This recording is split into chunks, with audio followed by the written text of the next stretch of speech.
اقسم اقسم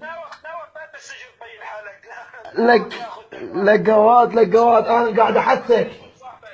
انا اللي قاعد احاكيك على ابو سرحان من اهل الناصريه بيناتنا العباس اللي نتريق يمكن بالموصل، بس اعطونا مجال شويه، ما بقى الا ايام القليله.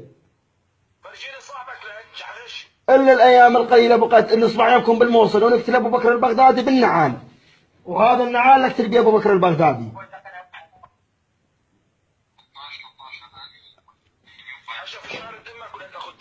لك جواد باوع لك الا نقتلكم بالنعال.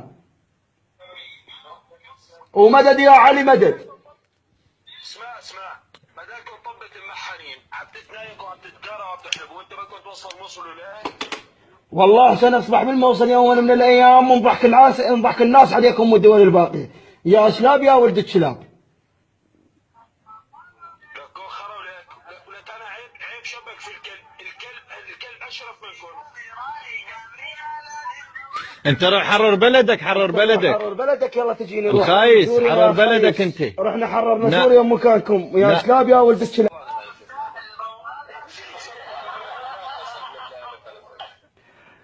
اخوان باعوا هذا احد الدواعش امامي الان على الكاميرا العشوائيه يتحدث واقول له الا اضربك بالنعال والا للموصل. انت بدك توصل للموصل بالله للموصل.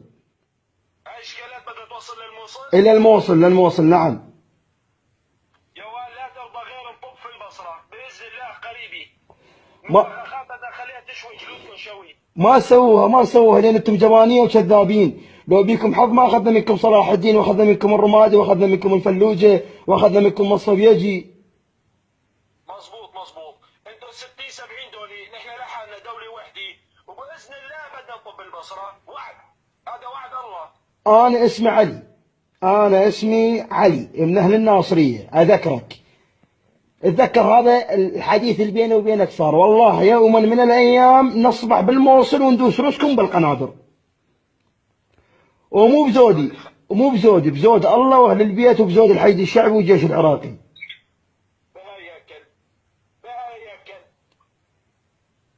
اذكرك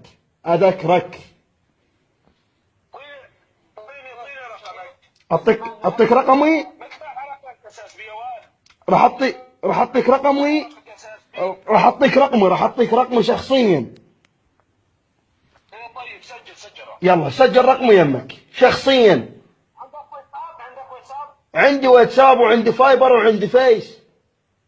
يلا دقيقة ممتاز. بعد وبالله ما اخاف منكم ليوم الدين بيناتنا العباس.